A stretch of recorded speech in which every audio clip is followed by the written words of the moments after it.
Bem-vindos aos vídeos sobre teoria dos jogos. Eu sou o José Jorge. Este vídeo aborda o aquecimento global da perspectiva da teoria dos jogos. Primeiro, falarei sobre a ciência do aquecimento global. Em segundo, falarei dos instrumentos económicos para lidar com este problema. De seguida, explicarei porque os acordos internacionais atuais, mais especificamente o Protocolo de Quioto e o Acordo de Paris, são um beco sem saída. Finalmente, apresentarei uma proposta para uma nova estrutura de cooperação internacional que pode ser mais eficaz. Vamos então começar. Quero começar pelos dados científicos relativos às emissões globais de dióxido de carbono. Foco apenas o CO2, pois é o gás mais importante, mas não o único, e o que está mais bem estudado. Este gráfico apresenta uma estimativa das emissões desde 1750. As emissões cresceram a uma taxa de 2,5% ao ano, mas há uma redução da taxa de crescimento mais recentemente. Talvez uma melhor maneira de olhar para as emissões de CO2 é através da intensidade em carbono, ou seja, olhando o rácio entre as emissões de CO2 e o output global. O gráfico representa a evolução da intensidade em carbono de 1990 a 2016. Há neste gráfico uma mensagem de esperança. Desde 1990, produzimos menos carbono por unidade de output e estamos a descarbonizar a uma taxa de 1,5% por ano. Porém, esta taxa permanece constante e não parece haver grandes efeitos das políticas recentes. Não estamos a acelerar a taxa de descarbonização. Embora a humanidade tenha tomado passos no sentido da descarbonização, estes passos não parecem ser suficientes. Este gráfico apresenta uma evolução das temperaturas globais desde o ano zero. Não temos observações tão antigas e, por isso, parte dos valores são uma reconstrução da evolução das temperaturas com base em dados de anéis de árvores, corais ou amostras de glaciares. A medida indireta das temperaturas obtida pela reconstrução das temperaturas está indicada a azul e a vermelho estão indicadas as temperaturas efetivamente observadas desde 1880. Ao sobrepor as linhas, podemos ver que há uma sobreposição que parece indicar que os valores obtidos de forma indireta são fidedignos. Podemos também concluir que houve um aumento sem precedentes na temperatura do planeta aproximadamente desde 1950. Esta figura apresenta a evidência dramática da mudança de temperatura global. No último slide sobre dados científicos temos os intervalos de confiança para as emissões de CO2 em vários cenários. A rosa temos as emissões sem a aplicação de políticas internacionais e, neste caso, estima-se um aumento da temperatura global em 4,5 graus em 2100. A laranja e a amarelo estão as emissões compatíveis com o Acordo de Paris, que é o atual acordo internacional, distinguindo as políticas efetivas dos compromissos assumidos. A roxo e azul temos a evolução das emissões que teríamos que implementar se aspirássemos a atingir um aumento de 2 graus ou de 1,5 grau em 2100. Os 2 graus são o valor aspiracional inscrito no Acordo de Paris. Neste cenário aspiracional, teria que haver uma diminuição muito rápida das emissões para zero por volta de 2050. Uma análise realista leva-nos a concluir que não será possível atingir o limite dos 2 graus. Mesmo que os países cumpram os seus compromissos assumidos no Acordo de Paris, não será possível atingir este limite aspiracional de 2 graus. Tal representa uma falha dos acordos. Terminamos os slides sobre dados científicos. Vamos agora ver o problema do ponto de vista económico. A atmosfera terrestre é partilhada por todas as pessoas, comunidades, países e continentes. O CO2 produzido num ponto do planeta contribui para o aquecimento global, prejudicando toda a humanidade. Mas afeta pouco a pessoa, a empresa ou o país que o emite, porque o CO2 é distribuído uniformemente por toda a atmosfera.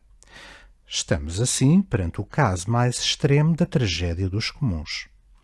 Há um recurso que é rival, a atmosfera limpa. Ao mesmo tempo, não conseguimos excluir as pessoas da utilização desse recurso. Neste caso, não conseguimos evitar que as pessoas e as empresas poluam a atmosfera. Nestas condições, frequentemente as pessoas e as empresas sobreutilizam os recursos naturais, pois não pagam um preço pela utilização desses recursos. A economia identificou qual a política económica eficiente neste caso. Primeiro, uma política internacional eficaz tem que aumentar o custo das emissões de carbono. Trata-se de levar os indivíduos e as empresas a internalizar as externalidades provocadas pela sua atividade. Tal pode ser implementado de duas formas. Pode ser implementado com um imposto sobre a emissão de carbono. Esse imposto funciona como uma multa pela utilização de um recurso da sociedade e visa corrigir as falhas do mecanismo de preços.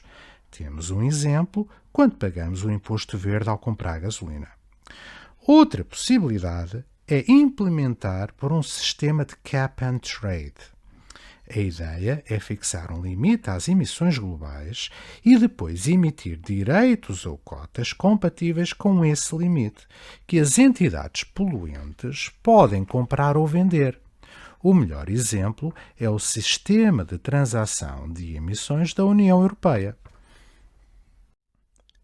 A segunda característica de uma política internacional eficaz é aumentar o custo das emissões de forma harmonizada em todo o planeta. Se os preços forem diferentes entre países, os países tendem a exportar as atividades poluentes para os países onde as emissões têm custos menores. Várias empresas europeias publicitaram que diminuíram drasticamente as suas emissões de CO2 e depois descobriu-se que exportaram as atividades mais poluentes para países que não mantêm registros sobre as emissões de CO2. A terceira característica de uma política eficiente é fixar os limites de poluição ou o preço das emissões de forma a que se atinja o nível de 2 graus em 2100. Se formos pouco ambiciosos, podemos fixar um preço como, por exemplo, $50 por tonelada. Mas para atingir 2 graus em 2100 é preciso um preço na ordem das centenas de dólares agora. A figura mostra que o panorama de preços pelo mundo não é animador. Há grande heterogeneidade e a média mundial é igual a $2 por tonelada.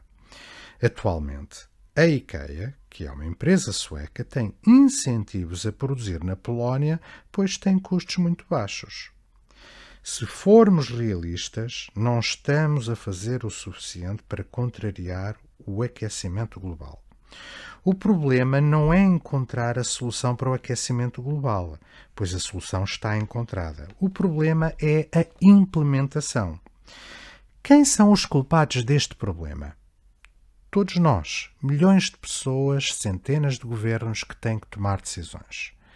Como chegar às pessoas e aos governos? Bom, dificilmente através de sermões devido à diversidade de culturas. A resposta é chegar ao bolso das pessoas, tornando mais cara a emissão de CO2, ou seja, gerando incentivos financeiros. Vou agora explicar porque as políticas internacionais sobre o clima estão num beco sem saída. Tal acontece porque temos um dilema do prisioneiro, que surge porque temos um problema de free rider, ou seja, se eu puder, tento aproveitar uma boleia gratuita. Para exemplificar o dilema do prisioneiro e o problema da boleia gratuita, vou dar um exemplo pessoal. Eu vivi em Zurique e nunca encontrei um fiscal nos elétricos da cidade. Se eu fizer uma análise custo-benefício, a minha decisão racional será não comprar bilhete para viajar.